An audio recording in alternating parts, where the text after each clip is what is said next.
Bienvenue sur ma chaîne YouTube, je suis Henri Luc. Aujourd'hui, je vais faire de la pâte philo maison. Mais avant, j'aimerais vous inviter à vous abonner à ma chaîne. Even though this video is in French, you can consult the recipe in the language of your choice on my website. Le nom de pâte philo vient du grec ancien et signifie feuille. La pâte philo traditionnelle est une recette que les femmes se transmettent de mère à fille. Il a été particulièrement difficile de trouver des recettes authentiques. Après de très nombreuses heures de recherche étalées sur plus de 2 ans, j'en ai trouvé quelques-unes.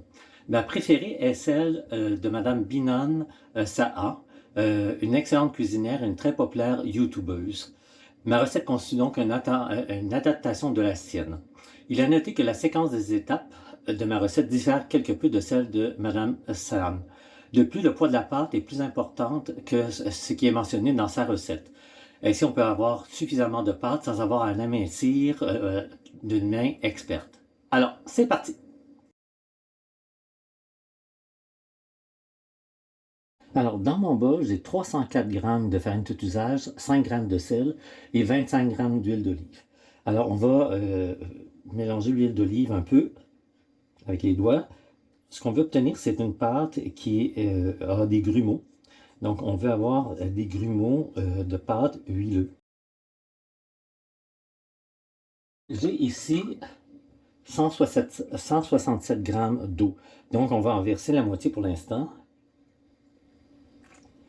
Et après ça, on va rajouter petit à petit jusqu'à ce qu'on arrive à une pâte semi-ferme.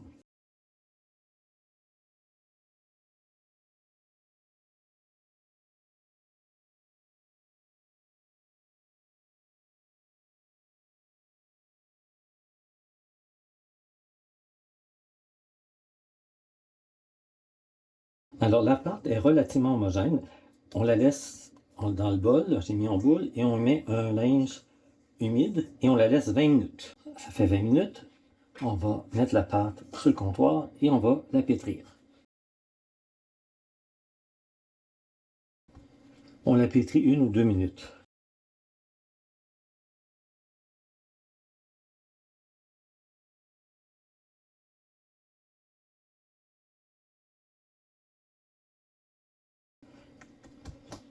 Ok, on la remet ici.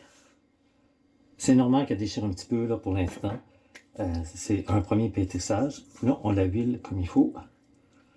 Et demain, là, j'ai commencé à 19h, là, il est 19h37. Donc, on va la mettre dans une pellicule plastique. Donc, je la mets dans une pellicule plastique. On l'enroule bien comme il faut, bien serré. Il ne faut pas qu'il y ait d'air. Bon. Et on la met dans un bol, le moins d'air possible. Et on la met au réfrigérateur jusqu'à ce qu'on en ait besoin. Et là, on va pétrir un petit peu. Et là, on va l'abaisser au rouleau.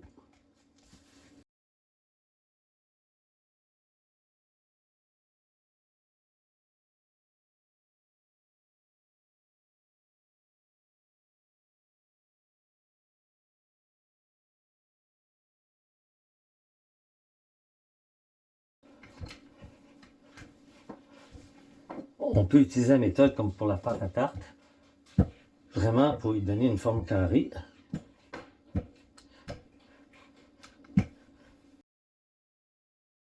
Maintenant, on va la badigeonner d'huile. Moi, j'ai un vaporisateur. Je vais utiliser un vaporisateur pour l'instant.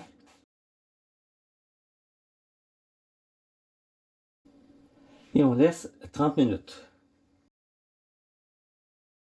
J'ai coupé ma pâte en deux. Donc, je transfère une moitié ici. Donc, on va ici, on étire. On va loin, on étire. On va plus loin, on étire. On va plus loin, on étire.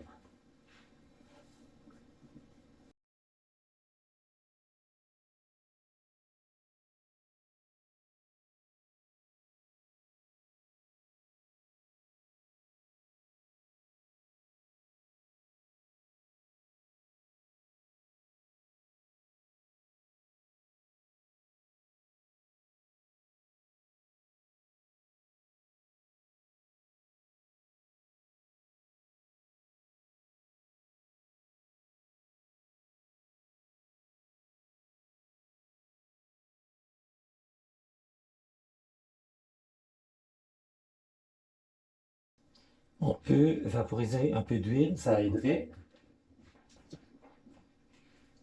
L'huile aide à maintenir la pâte plus... aide à l'étirage.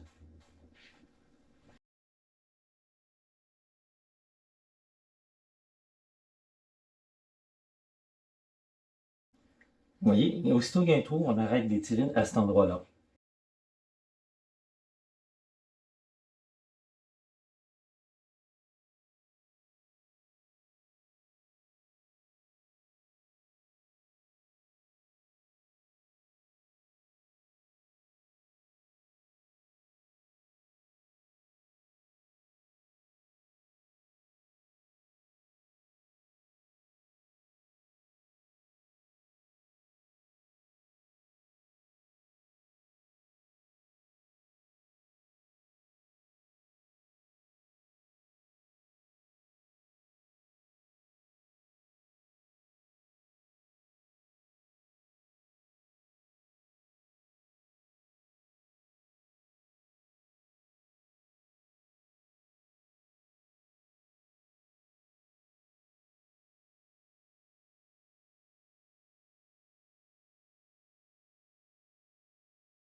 On l'étire le plus possible.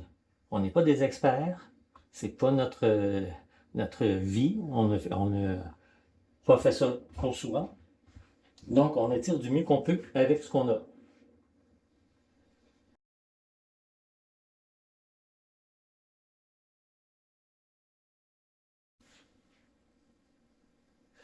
Il faudrait que ce soit transparent comme ça partout. Mais ce n'est pas le cas. Ce n'est pas le cas parce que je ne suis pas un expert, mais je le fais.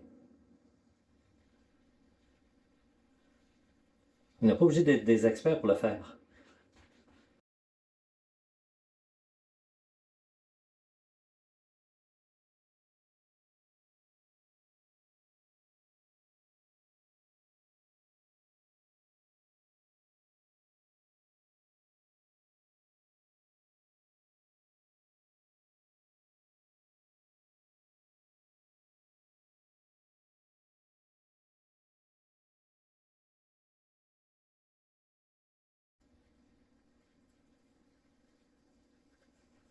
Ah, je pense que c'est à peu près le maximum que je peux en tirer.